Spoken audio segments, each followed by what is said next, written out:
किस चीज का आप लोग बैठक किए थे यहाँ पर? नमस्कार।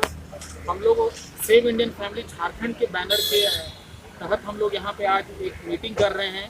ये मीटिंग हम लोग का साप्ताहिक मीटिंग है। जैसा कि आप जानते हैं कि इस देश में हर एक पुरुषों के लिए कोई कानून नहीं है, महिलाओं के लिए कानून है। जैसे हम लोग इस बैनर के तहत जो 498A का मिसयूज़ है, जो डॉरी प्रोहिबिशन एक्ट का मिसयूज़ है, ये एक ऐसा ब्लैक लॉ है जिसको कि 2005 में माननीय सर्वोच्च न्यायालय ने कानूनी आतंकवाद का संज्ञा दिया है। ये एक ऐसा कानून है जो एक तरफा कानून है। 498A में होता क्या है कि कोई भी जो महिला है वो हस्बैंड और उसके पूरे परिवार को फॉल्सली इम्प्लीकेट करती है, पूरे परिवार का नाम दे देती है, हस्बैंड के भाई का, बहन का, दादा दादी का, मतलब कहने का मतलब परिवार में जितने भी सदस्य होते हैं 8-10 सभी लोगों का नाम इस एफआईआर में दे दिया जाता है और वो सारे लोग क्या है कोर्ट के कटघरे में खड़े हो जाते हैं। और जैसा कि आपको पता है कि भारतीय कानून जो प्रणाली है, जो व्यवस्था है, ये बहुत ही पेनफुल और काफ़ी ज़्यादा मिजरी और सफरिंग लाता है, क्योंकि ये काफ़ी टाइम टेकिंग होता है। परिवार के पूरे सदस्य को हर एक कोर्ट डेट में आना पड़ता है। और देखिए, ये एक ऐसा लॉ है जो परिवार को तोड़ रहा है। होता क्या है कि कोई भी समाज, परिवार एक ऐसा स्तंभ है जो समाज बनाता है, समाज फिर देश को बनाता है। अब 498A के कारण क्या होता है, जैसे ही आप हस्बैंड पे केस करती हैं, हस्बैंड जेल चला जाता है, तो परिवार जो एक व्यवस्था है वो एक कानून से बर्बाद हो रहा है। तो ये कानून में अमेंडमेंट की बहुत अति ज़रूरत है। इसको बेलेबल बनाया जाए और इसको कम से कम क्या है सिर्फ हस्बैंड तक सीमित रखा जाए।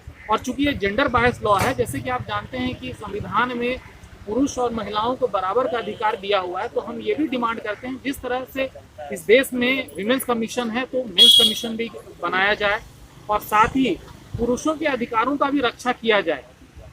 खासकर जैसे जो मैट्रिमोनियल डिस्प्यूट होता है उसमें फादर को भी बच्चे से मिलने दिया जाए।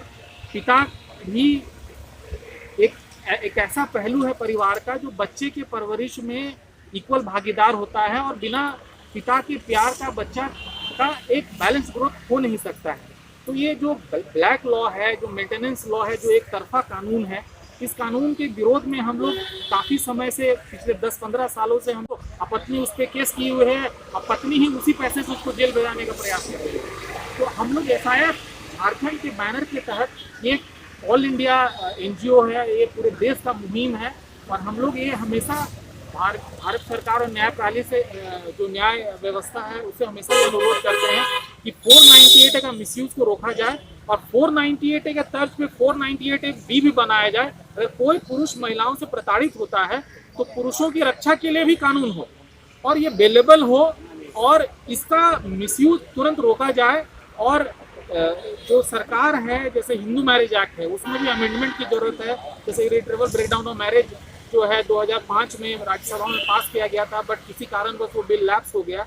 तो हम लोग का यही डिमांड है कि 498A डॉरी प्रोहिबिशन एक्ट का मिसयूज को बंद किया जाए, इसे बेलेबल सेक्शन बनाया जाए, पुरुष आयोग का गठन किया जाए, 498B बनाया जाए पुरुषों को। जिस तरह डोमेस्टिक वायलेंस एक्ट है उसी तरह पुरुषों को भी एक जेंडर न्यूट्रल लॉ की जरूरत है। इस देश में पुरुष नहीं रहेगा, परिवार नहीं रहेगा, समाज नहीं रहेगा, देश खत्म हो जाएगा। अभी एक मामला आया था सामने में संदीप गुप्ता का, जी हाँ, सुखदेव थाना प्रभारी को उन्होंने, लेकिन उसकी वाइफ कह रही है कि ममता कुमारी निर्दोष है।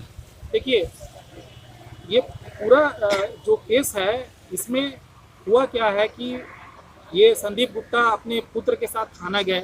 उन्होंने थाना प्रभारी से अनुरोध किया कि पत्नी को मेरे घर ले जाने के लिए आप कृपया कर उसे समझाइए।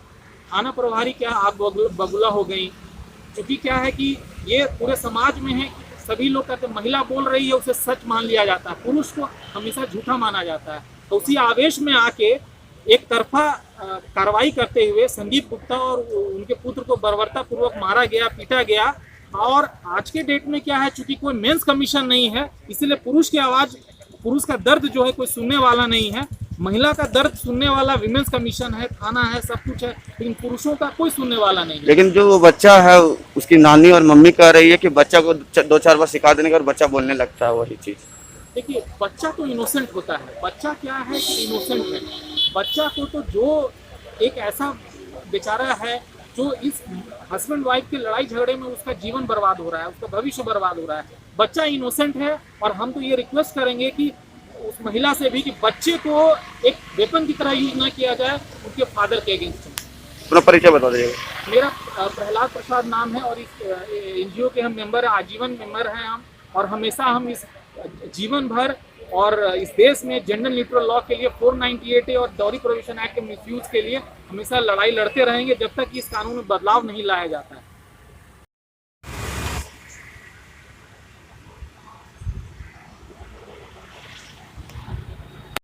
लगातार पूरे झारखंड में देखा जा रहा है कि महिलाएं जो हैं पुरुष को दबाते रह रही हैं। देखिए, इस संदर्भ में मेरा ये कहना है कि पुरुष जो है शुरू से ही महिलाओं के अत्याचार का शिकार रहा है, और इसमें सिर्फ पुरुष ही नहीं, महिलाएं भी इस अत्याचार की शिकार है। अगर पुरुष के रिश्तेदार, उसकी माँ है, उसकी बहन है, तो वो भी जो है महिलाओं के अत्याचार की शिकार है। और ये ऐसा नहीं है कि सिर्फ जो है एक महिला अगर किसी पर अत्याचार कर रही है तो पुरुष पे कर रही है, वो दूसरे महिलाओं पे भी कर रही है।